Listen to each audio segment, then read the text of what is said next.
New PS5 technology spotted. Let's get into it.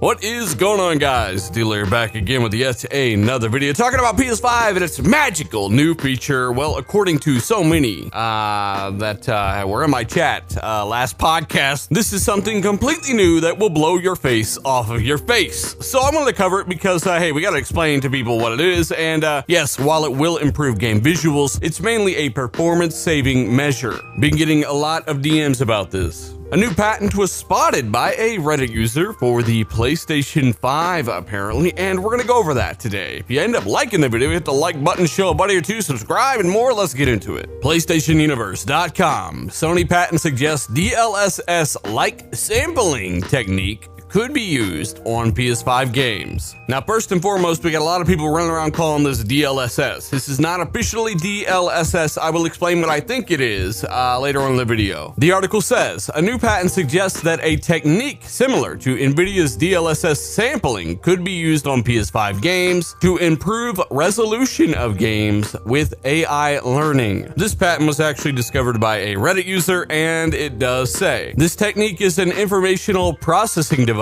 for acquiring a plurality of reference images. They are obtained by imaging an object that is to be reproduced. Now again, really pay attention to the amount of times this patent suggests reproducing a single image, making lower resolution things look better. It will all make sense by the end, and there's a reason that I'm focusing on this, because I was told over and over that this is not what I said it was. And I know that seems crazy because it's common sense, but man, you deal with some weird people on the internet. So let's get back to it. It continues by saying acquiring a plurality, you know what, this word plurality, no, I'm not saying it no more. Acquiring a bunch of converted images obtained by enlarging or shrinking each of those images, executing machine learning using a bunch of images to be learned as teaching data. Now, this learned data pool that this AI will use with this sampling technique will actually include the collection or a bunch of images from whatever's on screen, and it will take all of the imagery on screen and generate pre-learned data that is used to generate a reproduction image that represents the appearance of the object. Now guys, you can read this over a million times, but at the end of the day, what this is better checkerboarding. Yes, so yeah, better checkerboarding. Look, I've said this over and over. Both consoles coming up will use checkerboarding, reprojection, interlacing. As a matter of fact, it's such a great performance-saving measure now. The results are so much better now with checkerboarding than they were 4 years ago when the PS4 Pro started pitching this, that it really honestly doesn't even matter anymore. If they can checkerboard an image, save a bunch of frames that they can then turn into additional effects or maybe extra frames for the game, or take that and turn it into ray tracing, I'm all for it. And as a matter of fact, you'll see this kind of technique on every console this year and next year and the one after that and the one after that, because hey, it's a massive performance saving measure. And no, this is not going to be something only the PS5 can do, though this is a Sony patent, right? What I think this is AMD's version of checkerboarding that Sony are throwing their own spin on. I could be wrong. Either way, it really doesn't matter. Microsoft